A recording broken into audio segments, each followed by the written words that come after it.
안녕하세요. 윌리엄 리입니다. 아베는 문재인 덕분에 최장수 총리가 될 듯.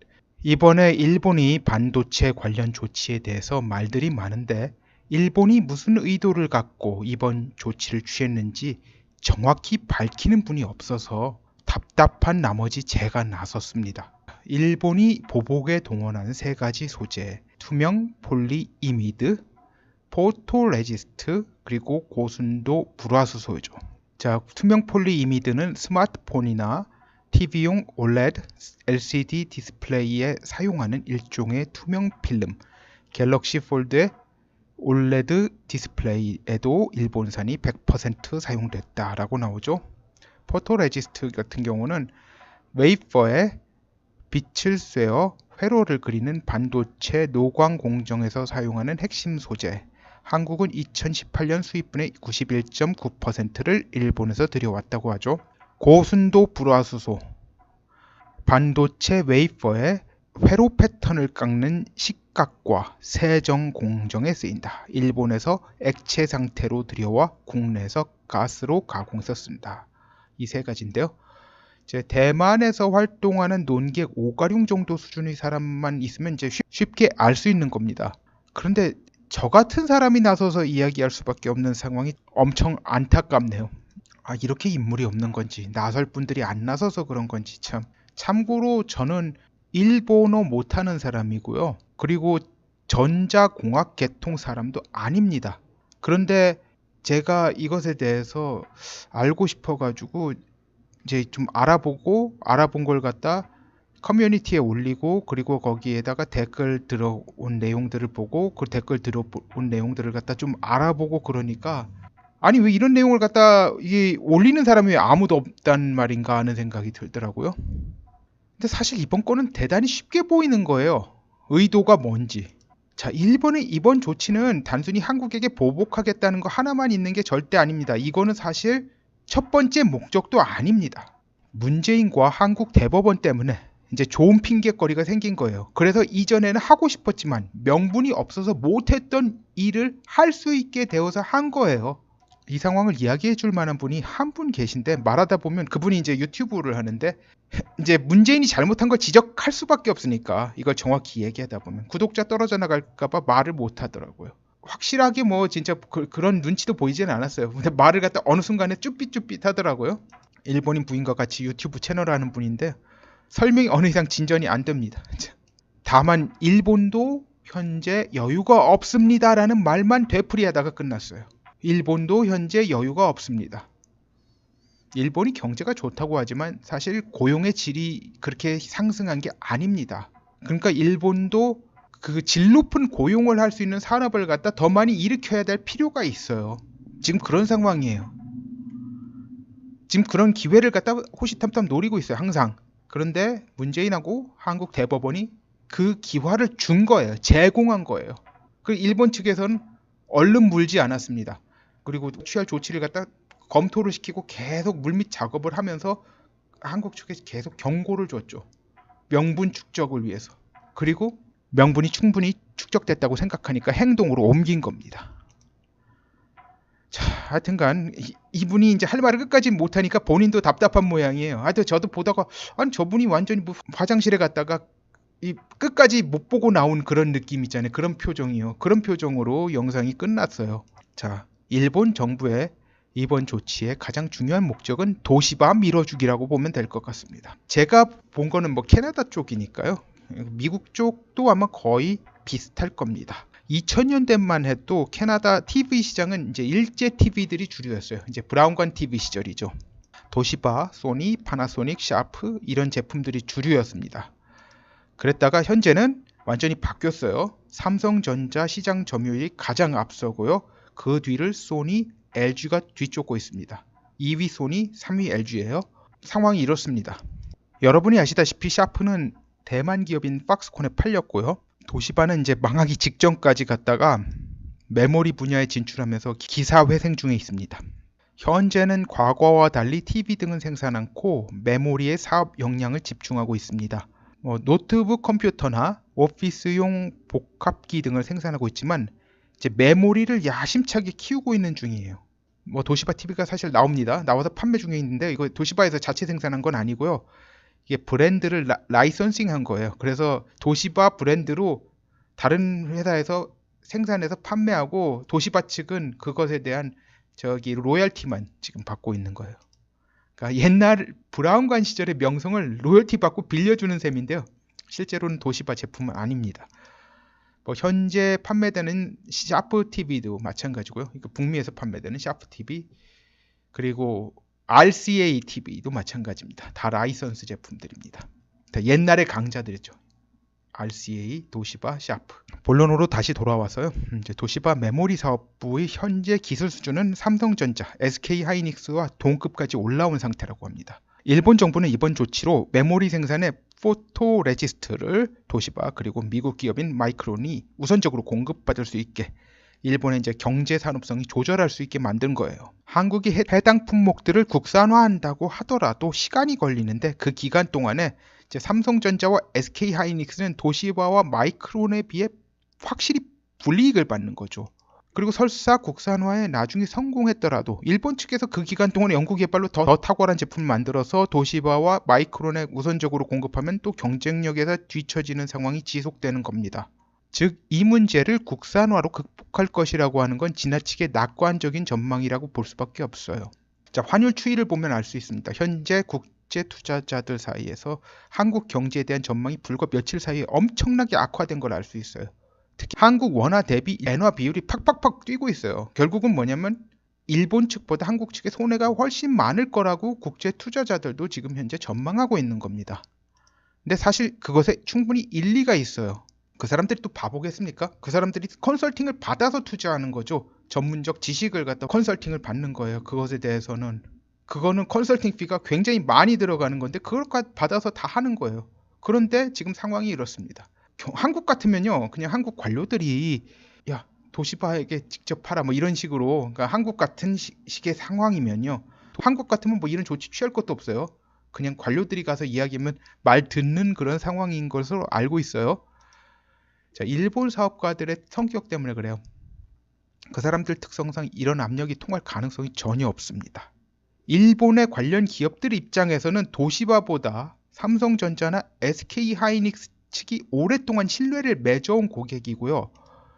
그러니까 압력을 받아들일 수가 없어요. 거래량도 당연히 삼성전자하고 SK하이닉스가 훨씬 많으니까 더 중요 고객이에요. 도시바보다.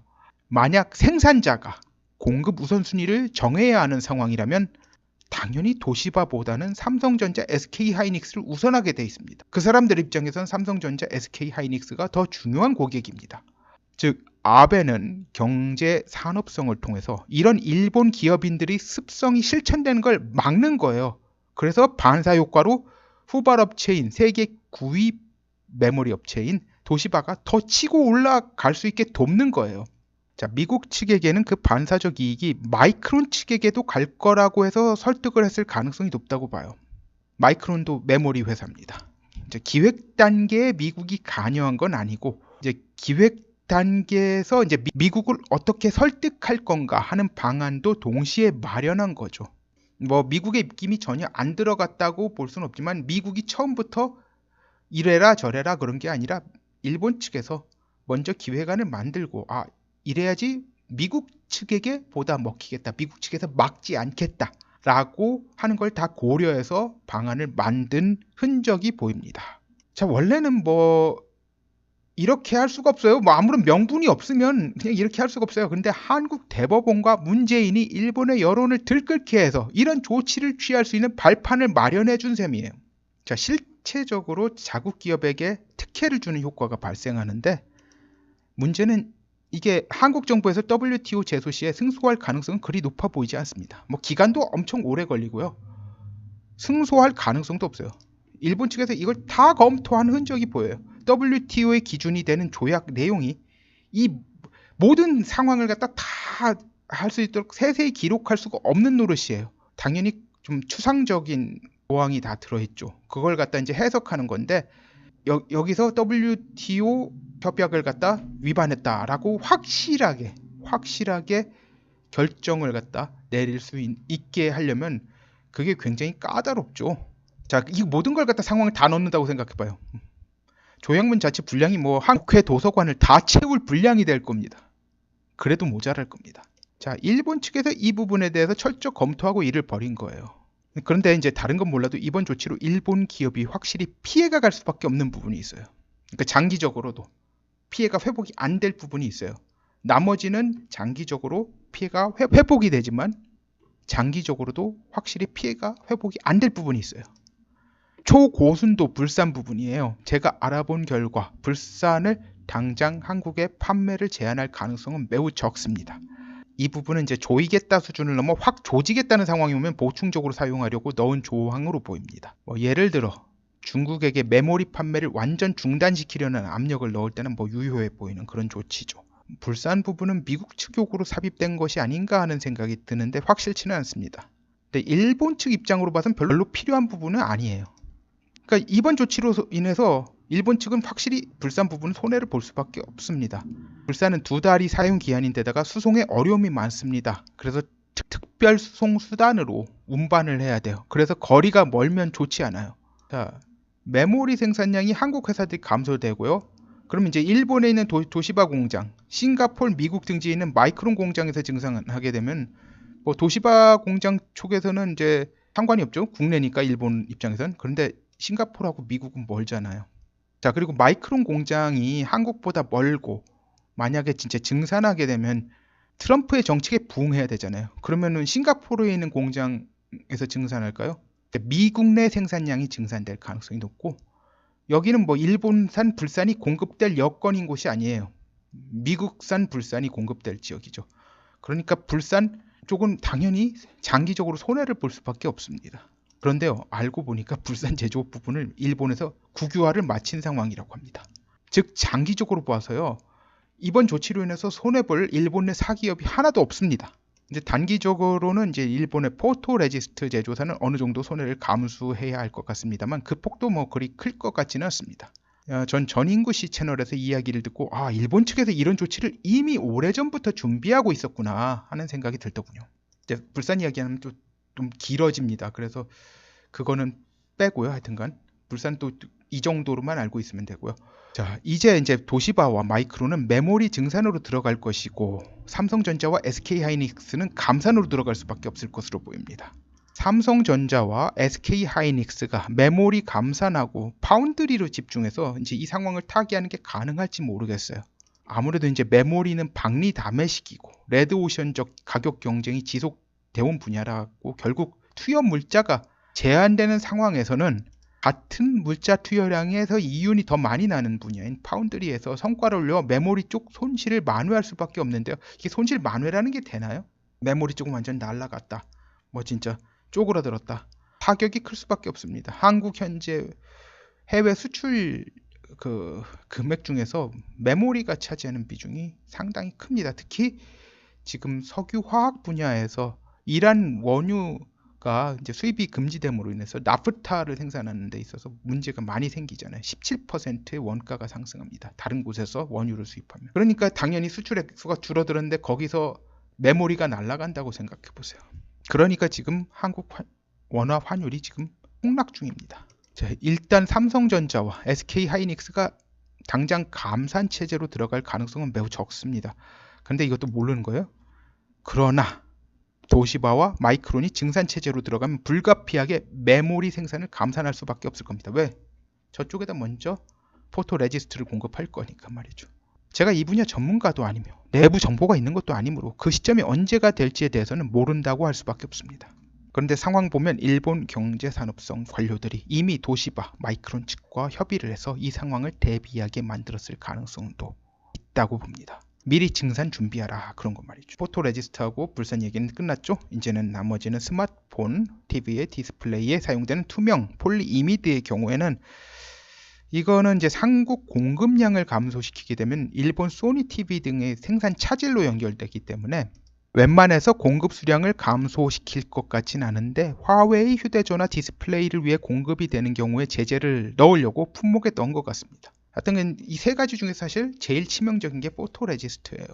아무튼 결국은 한국 메모리 산업의 절체절명의 위기라 할 수밖에 없습니다. 삼성전자와 SK하이닉스는 회사를 살리기 위해 미국 등으로 공장을 이전하는 걸 검토해야 할 상황으로 몰린 것으로 보입니다. 국산화 운운들 하는데요. 기업 입장에선 언제 될지 불확실한 국산화를 기다리는 것보다는 공장 이전을 결정하는 것이 확실한 생존의 길이 될 가능성이 높은 상황이에요. 어느 세월에 그런 얘기가 있잖아요. 옛날에 코미디에서 유행어에서 어느 세월에 언제 될지 모르는 거예요. 뭐 한국인의 불굴의 정신으로 잠도 안 자고 국산화를 갖다 뭐 몇 달 만에 이룬다. 이게 무슨 북한식 천리마운동 같은 걸로 되는 것이 아닙니다. 감산해야 되는 상황으로 몰리면요. 전 세계적인 수요가 폭락해서 감산해야 되는 경우가 아니라 그렇지 않은 상황에서 들어오는 원료가 없어가지고 감산을 해야 되는 상황이 몰리면요. 회사 입장에서는 하루하루가 피가 말라 들어가고 재정적 위기로 가는 거예요. 그렇다고 국산화를 한없이 기다릴 수는 없는 거예요. 언제 될지 어떻게 알합니까? 언제까지 확실히 된다. 그런 보장이 없지 않습니까? 아무튼 아베 신조는 문재인 덕분에 일본 역사상 최장수 재직 총리 기록을 갈아치울 기세입니다. 참고로 현재 기록은 아베의 작은 외할아버지인 사토 에이사쿠가 보유하고 있습니다. 이번 편을 하면서 몇 분의 댓글이 특히 도움이 되었습니다. 역시 현장의 베테랑들에게서 제대로 된 정보가 나오는 것 같습니다. 감사드립니다. 오늘은 여기까지 하겠습니다. 감사합니다.